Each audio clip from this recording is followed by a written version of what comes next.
Hey guys, it's your girl Jo here, back at you with another video. For those of you guys who are new to my channel, welcome. My name is Jo, and this is a channel where we have open discussions through books and film, and sometimes I do lifestyle, writing, and traveling related videos. But for today, I'm really excited. This is going to be the first part of a two-part series of videos that I'm doing, and it's dedicated to Aciman's Call Me By Your Name. This video is going to be devoted strictly to the book review since I finished reading this book about 2 weeks ago.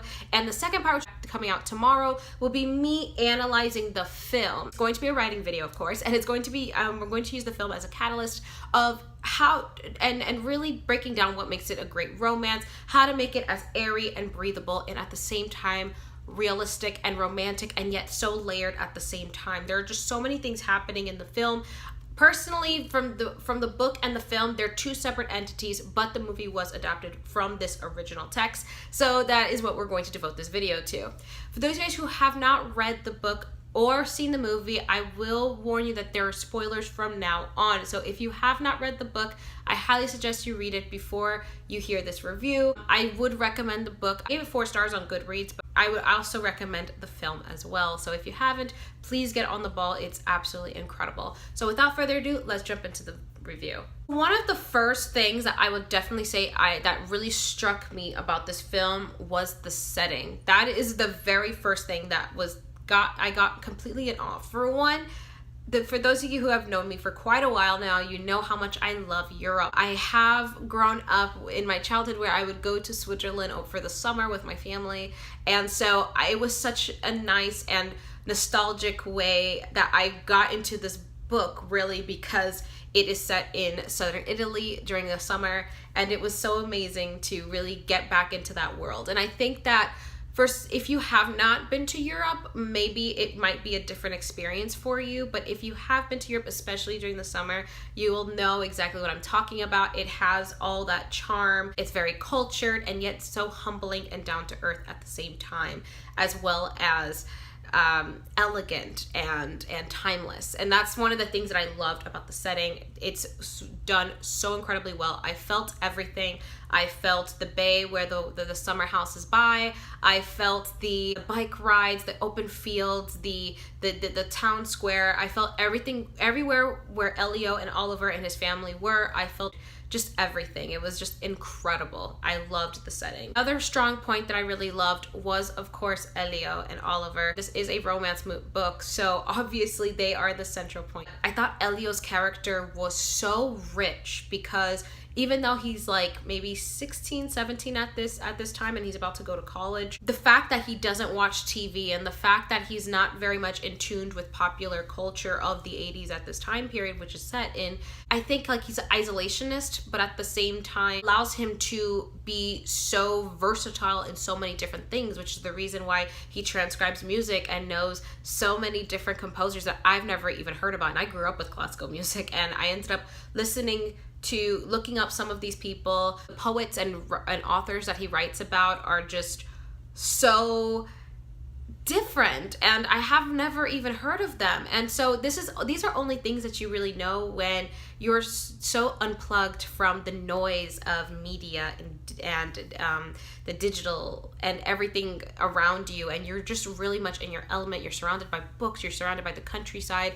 I loved that he was very much outside all the time. He was by the water or taking a bike ride. It was just so refreshing, and it felt almost fantastical because it's not really something that in our current culture I think people necessarily do, at least from my perception. And so it was so nice, and it did remind me of a lot of the things that I wanted to do when we were in Switzerland, but because we were such a big family, it was hard to do those things. So it was so amazing to live those experiences through the book that I really enjoyed. I've connected with Elio so much with the way that he is so brilliant, and he is so, at the same time, he wants to go and experience them, and his fervor to have new experiences. But at the same time, he's scared and he's unsure. And at the same time, he's so insecure about himself, about his sexuality to a certain extent, about him as a person. There's just so many things about him that I related to so much, and I thought that he made him such a complicated character in a way that I think Timothée Chalamet I'm sure when I watch the movie again, I will be able to understand Elio's character a lot more. But I feel like the inner thoughts of Elio's character, we don't really see in the film. And so the book really drives it home. And I think that the movie complements that extremely well, which again, I'll go into tomorrow. I really loved Oliver. I love that Oliver was the perfect complement to Elio. Oliver at the same time was a completely different character on all his own. He was very sure of himself and he's very confident, and he is also open to learning, which is something that's very rare that I see when I read a book and you have someone that is older. Usually they're very all-knowing, they don't really make mistakes, but even his parents that are older and much wiser than Elio and Oliver, they're still unsure and they still are open to hearing from other people and having new experiences and saying that there's still things that they don't understand. And the parents were a very big central point in this book too, which was so refreshing because I have not read a book where you have a united family, and especially towards the end when his talk with his father after Oliver leaves back to the States, and you feel that connection between the father and the son, and the father saying that even though, like, you know that the father knows that his son is gay or had at least had feelings for Oliver, tells him that no matter what, feel your feelings, we love you. Like, it was like he reminded me of my own father and the way my own father talks to me and my sister, and I connected with that so much. I just love the family dynamic in this book. It was such a strong point.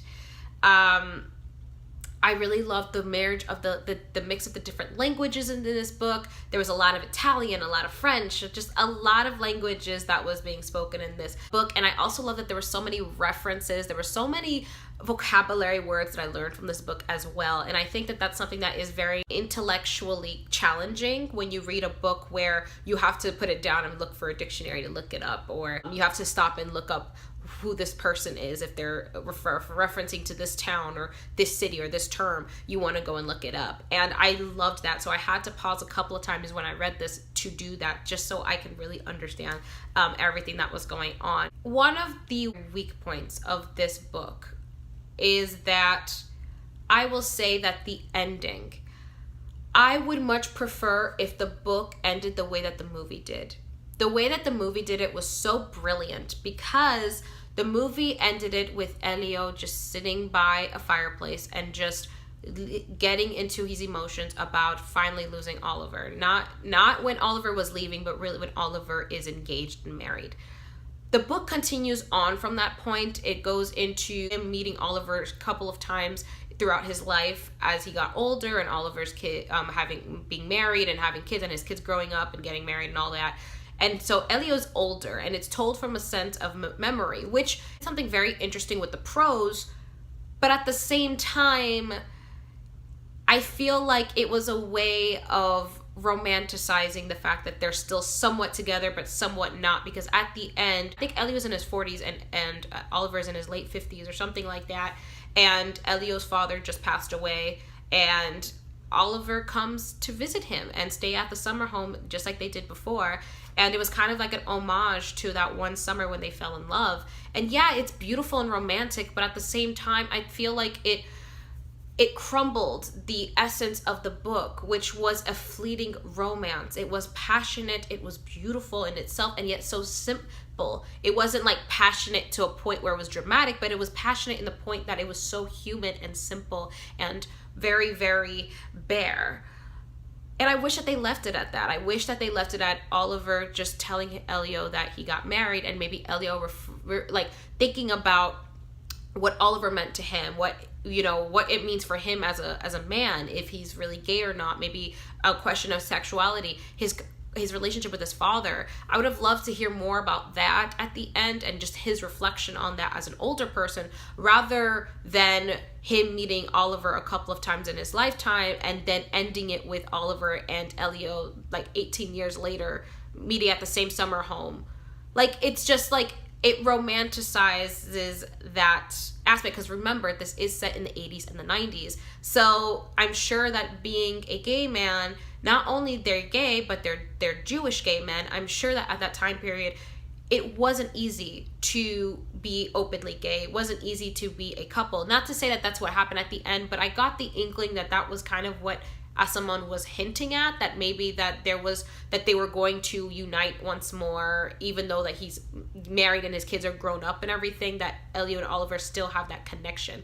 And again, that just completely I think diminished the quality of the book a little bit, which is the reason why I gave it 4 stars, because of the ending. I did not like the ending. I felt like it would have been a lot more powerful if they would have just left it at that summer and just him reflecting on that and never seeing Oliver again. I think that would have been a lot more powerful and a lot more precious, because it was something that it was something short-lived. It was something that was just in that moment, and you think about you go back to that moment every time because that's all you have of the person.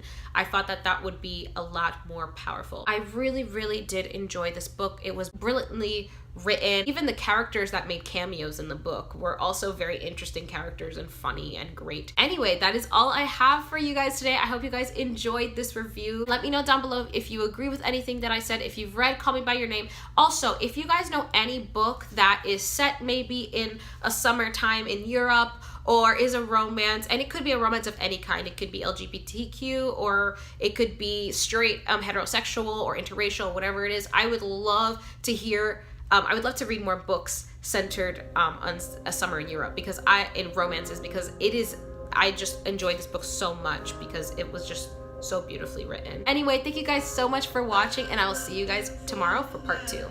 Bye. Is it a video? Is it a video?